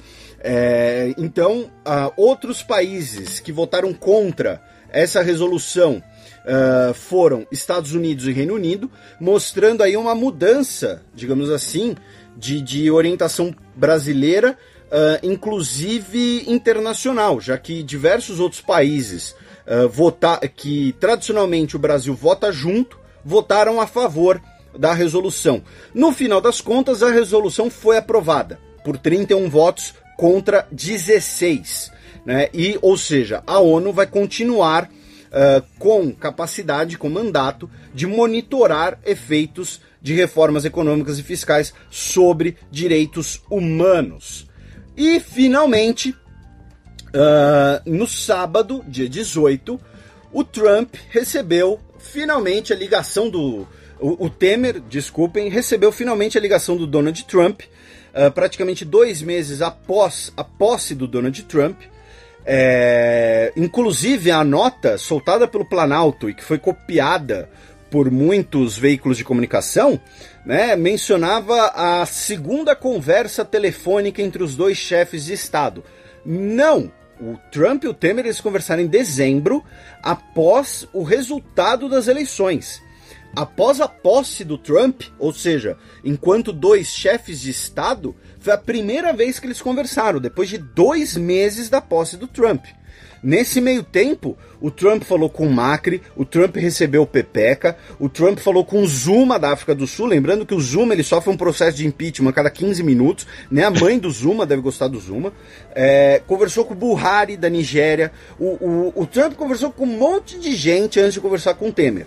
Então isso mostra, um sinal preocupante do nível das relações Brasil e Estados Unidos atuais.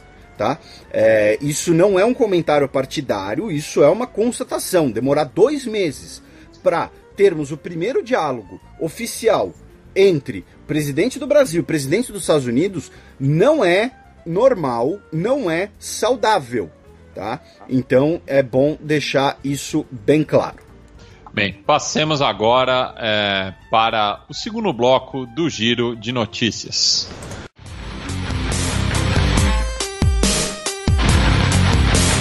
Giro de Notícias.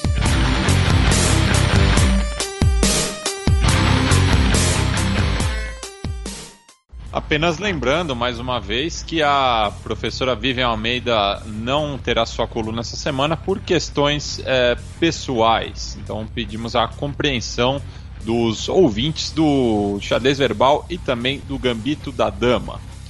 Notícia da última quarta-feira, dia 22 de março. Duterte estuda acabar com eleições e apontar chefes dos distritos. É ditadura, né? Já pode falar claramente. Pois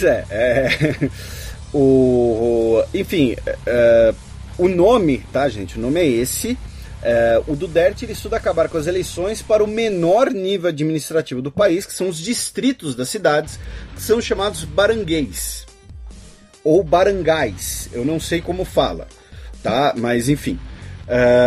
O objetivo, segundo ele, é impedir a eleição de pessoas ligadas ao narcotráfico.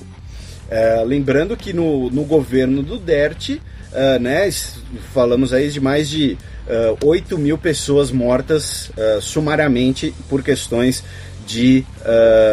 ligadas ao tráfico, ao uso de drogas, ou então isso apenas como justificativa.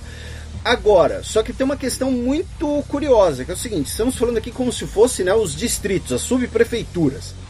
E aí seria o seguinte: todos os cargos serão declarados vagos e preenchidos por pessoas de confiança de Duterte, segundo o porta-voz, segundo o secretário de Interior, desculpa. Só que são 42.036 cargos desse no país. 1.706 apenas na região metropolitana de Manila. Agora, vocês querem me convencer que, em vez da comunidade local eleger as pessoas para os distritos, o Duterte ele tem 42 mil pessoas de confiança. 42 mil pessoas que ele põe a mão no fogo, que não tem nenhuma ligação com o tráfico de drogas, que é a justificativa deles. Aí, segundo o secretário, os nomes serão escolhidos em acordo com políticos locais, organizações não governamentais e grupos que apoiam a guerra às drogas. Isso para mim está muito claro. Como o Matias disse, primeiro, você diminuiu o nível de democracia do país, é uma intervenção executiva ditatorial. E segundo, você tem um modo de você agradar seus aliados. A gente conhece muito bem esse fenômeno aqui no Brasil, chama coronelismo. né? Então, em vez da galera eleger, vamos nomear aqui, então eu preciso do apoio ali do prefeito local, e aí eu nomeio o genro dele, sei lá o que, para um desses cargos de distrito e tudo mais. Então, assim, essa receita pra gente aqui do Brasil é mais velha do que andar pra frente, então né, bastante complicada essa política.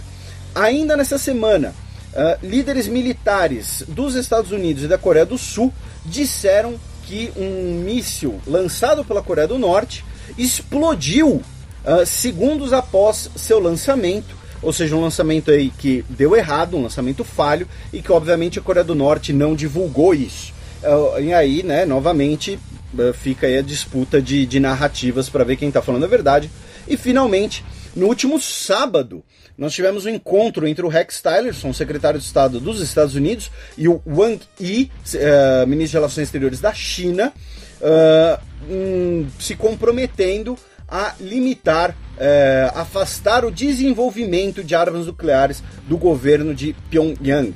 Ou seja, manter aí que a Coreia do Norte mantenha o seu programa nuclear dentro dos limites estabelecidos pela comunidade internacional. Bem, o Felipe já tinha alertado, mas fucking triple breaking news! Começando pelo Brasil, que se absteve em votação sobre direitos humanos no Irã. Nós tivemos uma eleição, uma resolução hoje, sexta-feira, dia 24, numa resolução do Conselho de Direitos Humanos na ONU, sobre violações de direitos humanos no Irã e renovando o mandato de uma relatora para fiscalizar a situação no Irã. A resolução foi aprovada por 22 votos a favor, 12 contra e 13 abstenções, entre elas a do Brasil. Entre os países que votaram favoravelmente estão os Estados Unidos, Alemanha e Reino Unido, países que tiveram papel no acordo nuclear com o Irã, assinado em 2015. Agora, por que aí, explicando o voto, o Itamaraty soltou uma nota dizendo que reconhece os esforços do governo iraniano em relação aos direitos humanos, que os esforços em relação à aprovação de leis internacionais e que questões de direitos humanos são extremamente sensíveis e que devem ser fruto de um caminho próprio de cada nação, que é a posição histórica do Itamaraty. Então, por que a gente está colocando essa notícia? Além de ser uma breaking news, por que a gente não colocou no outro bloco? Porque, por exemplo, o atual chanceler brasileiro, Aloysio Nunes, tinha criticado os governos do Partido dos Trabalhadores, Lula e Dilma, por terem uma relação muito próxima do Irã, por passarem a mão na cabeça do Irã. O Serra disse uma vez que a Dilma, abro aspas, nunca disse uma palavrinha áspera contra aquela ditadura fascista e feroz. No caso Serra, o ex-chanceler. Essa é a posição histórica do Itamaraty em relação a questões de direitos humanos em relação a outros países. Essa é uma posição, inclusive pragmática, do Brasil em relação ao Irã, com que o Brasil tem relações que transcendem o Irã é bonzinho, Irã é malvado.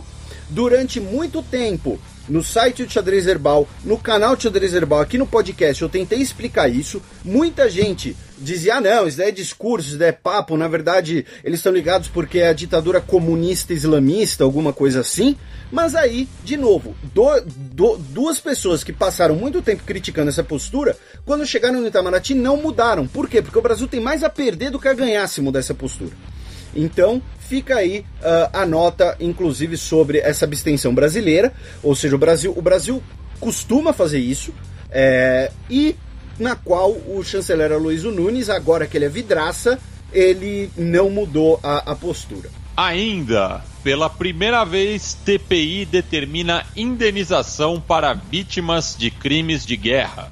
No caso, estamos falando dos ataques em 2003, numa vila na República Democrática do Congo, que, lideradas pelo líder de uma milícia congolesa, o Germain Katanga, e estamos falando de 297 vítimas que receberão a compensação simbólica de $250 por pessoa e reparações coletivas para a comunidade, como moradia e educação. Ainda, né, é uma coisa sem precedente, uma coisa inédita que aconteceu hoje. Então vocês já esperem mais uma aula da nossa querida Ana Luísa na semana que vem.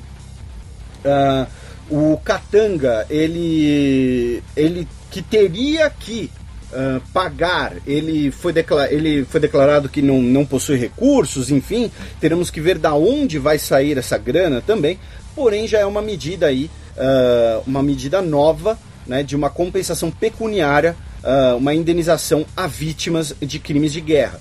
E aí, né, se a gente for querer ser bem cínico, bem pragmático, quem sabe mexendo no bolso a coisa passe a mudar, né? Lembrando que, por exemplo, que a Alemanha indeniza o Estado de Israel até hoje pelo uso do trabalho escravo de judeus durante a Segunda Guerra Mundial.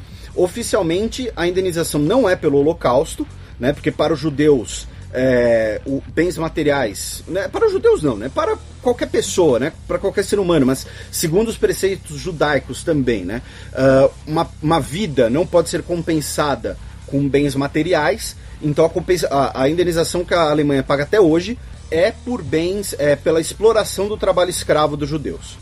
E fechando esse fucking triple breaking news, em Moscou, Putin se reúne com a candidata francesa Marine Le Pen. No caso, o Putin recebeu hoje, né, a líder da Frente Nacional e candidata presidencial Marine Le Pen, que está liderando as pesquisas. E aí, segundo, né, as agências russas, o Putin assegurou que a Rússia não interferirá na eleição. Agora a questão é a seguinte, né?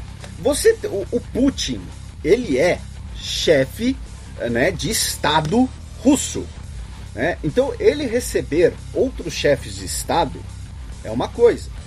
Agora ele receber um candidato à presidência nesse aspecto, nesse período extremamente polêmico de discussões sobre intervenção russa, né, intervenção russa na eleição nos Estados Unidos. A Le Pen tem uma relação bastante próxima com a Rússia. A gente já fez um programa em que comentamos bastante sobre isso algumas semanas atrás. A Le Pen, por exemplo, ela defende o reconhecimento da Crimeia como posse russa, né? Ela é uma voz dissonante na Europa Ocidental sobre isso. Aí ele vai lá e recebe uma candidata. Então, assim, ou tem caroço nesse angu, ou ele tá querendo trollar todo mundo, para todo mundo ficar justamente falando disso, de olha, o Putin vai intervir no negócio, tá recebendo a Le Pen porque ó a prova aí que faltava, e ele tá lá só de sacanagem, entendeu? No fim eles não discutiram nada de importante. Então nós temos aí essas duas hipóteses, né? Ou concretizando a interferência russa nas eleições, ou então o Putin de trollagem com a imprensa, especialmente a imprensa dos Estados Unidos. Lembrando que falta agora um mês para o primeiro turno na eleição francesa, que ocorrerá em 23 de abril. Felipe, temos ele essa semana? Então, pelo que eu sei, né, pelo que chegou até mim aqui na redação, nós não temos um menino Neymar, mas temos um PIB Messi, né? Temos um honorário aí. Isso. Mas vamos chamar a vinheta de qualquer jeito. Neymar é o nome dele! Neymar é o nome dele! Neymar é o nome dele! E mandar um abraço para o nosso ouvinte, o Eduardo Lema, que é estudante de economia em Curitiba, e cuja a professora em microeconomia, ele não citou o nome dela, mas passou um trabalho que uma das questões pedia para utilizar o conceito de custo de oportunidade em relação ao Neymar. Enfim, é isso que eu tenho para dizer antes de apresentar o PIB Messi dessa semana, né? Já que hoje na Argentina é feriado, né? Desde 2002, o 24 de março é o Dia Nacional de la Memória por la Verdad y la Justicia, por conta de ser o 24 de março o dia do golpe cívico-militar em 1976. Aí, um chargista bastante conhecido, o Nick, que criou o personagem Gaturro, aquele gatinho amarelo de cabeça desproporcional. Que eu adoro, inclusive, fiquei chocado com isso. Ele publicou uma charge escrita Estado de ânimo, viernes feriado, ou seja, sexta-feira feriado e o gato sorrindo. Mas não é um feriado qualquer, né? Tem todo um simbolismo por trás, é um momento de reflexão, as pessoas vão às ruas, enfim, não é semana do saco cheio, sabe? Não é Gozolândia. Então fica aí a nossa reprovação à atitude do chargista. Passemos agora para os peões da semana.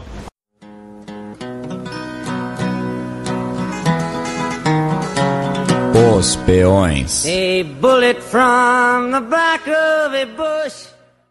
E o peão isolado da semana é em bom português brasileiro, né, Felipe?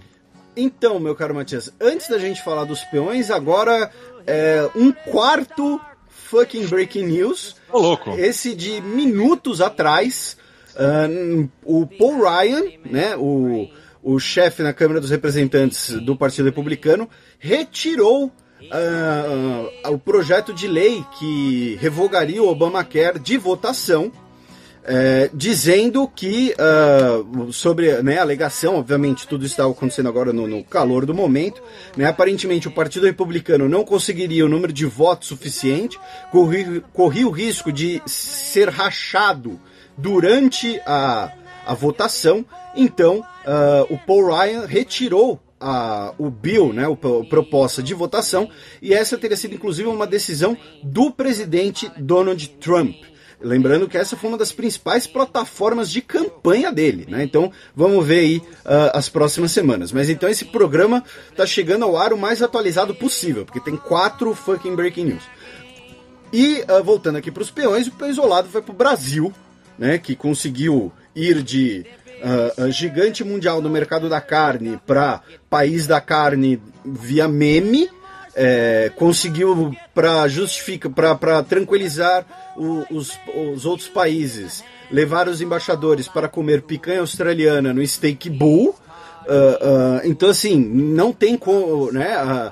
Ainda teve lá o voto em relação às medidas de austeridade, na qual o Brasil, no fim das contas, acabou do lado derrotado. Então, o peão isolado essa semana vai para o Brasil. E o peão ascendido? Para desespero do Galvão Bueno, né, o peão promovido vai para a Argentina, né, que está aí se mobilizando em prol da educação pública, do histórico da educação de qualidade no país, um histórico empiricamente comprovado de bons resultados, né? Então o peão promovido vai para a Argentina e suas manifestações cívicas em apoio aos seus professores, né? Não acho que manifestação de professor só atrapalha o trânsito. Passemos agora para as dicas culturais. Sétimo selo. Felipe, qual é a boa para os nossos ouvintes essa semana? A minha dica é um documentário cujo diretor, ele, apesar de ter estudado na ECA, né, ele é um cara muito legal, muito gente boa, nosso amigo. Inclusive, ele deu uma entrevista para alguns programas Central 3 essa semana, não foi? Eu não estava sabendo, viu? Então, se não me engano, estou falando do documentário Carne e Osso, dirigido pelo Carlos Juliano Barros, vulgo Caju. Modelo e atriz. Que é um documentário sobre as condições de trabalho nos grandes frigoríficos brasileiros. Então, assim, se quiserem aproveitar essa discussão da carne fraca para irmos além do meme, além do papelão na carne, além do pânico generalizado, ou então da discussão, né, se a minha dieta é melhor que a sua, Se a gente quiser ir para os problemas que existem nessa indústria, mas que é uma indústria enorme no Brasil, vejam esse documentário Carne Osso, que inclusive tem na íntegra no YouTube. Eu não sei se na verdade não é Carne e Osso, é Carne Osso, carne, vírgula, osso. Eu não sei se o Caju vai gostar que eu falei isso, que tá na íntegra no YouTube, mas dane-se o Caju. Então, recomendo o documentário. E o Caju, ele foi entrevistado pelo Central Cine Brasil, aqui da casa, para falar de outro projeto dele, o Entre os Homens de Bem, que segue os passos de Jean Willis em Brasília. Esse filme que vai participar do festival da Mostra de Cinema de Tiradentes. Então, ouve lá também os nossos ouvintes cinéfilos. Bem, as minhas 2 dicas são literárias. Uma por conta, né, da Operação Carne Fraca. Vou indicar um clássico da literatura gaúcha, né, inclusive que vai completar 105 anos agora em 2017. São os Contos Gauchescos de João Simões Lopes Neto, que são narrados pelo peão fictício, né, um personagem fictício, o Blau Nunes, e que indiretamente trata das charqueadas, né, que foi um ciclo econômico muito importante na região de Pelotas, da onde é o escritor. E a minha outra dica é por conta, né, do Dia de la Memória por la Verdad e la Justicia, já que no 24 de março de 1977, o escritor e jornalista Rodolfo Walsh escreveu a Carta Aberta de um Escritor à la Junta Militar, justamente criticando, né, a ditadura militar na Argentina, e coincidentemente ele foi sequestrado um dia depois e desapareceu. Assim, né, o cara escreve uma carta aberta contra a ditadura e ele desaparece. E tem o texto na íntegra também, tanto o Contos Gauchescos quanto a Carta Aberta. A gente vai linkar os 2 PDFs na página do Xadrez Verbal, já que são de domínio público. Felipe, considerações finais? Apenas, né, as de sempre aí, agradecer todo mundo que nos ouve, nos prestigia. Divulguem o podcast como meio de informação, como meio de comunicação, como meio até um pouco de entretenimento, já que a gente só fala bobagem. Então, né, um agradecimento a todo mundo, especialmente aos nossos apoiadores. E a música de hoje, eu só queria lembrar que originalmente seria da Aretha Franklin, que ela amanhã fará 75 anos de idade, porém devido às circunstâncias, né, Matias, apresente a nossa música. E a Aretha também completou 40 anos do lançamento de Respect, que é talvez o maior hit da sua carreira. Mas por conta da morte do Chuck Berry, a gente vai ouvir Johnny B. Good, porque é a única música do rock and roll incluída no Voyager Golden Record. Então fica aí a nossa despedida a esse monstro do rock and roll que era o Chuck Berry.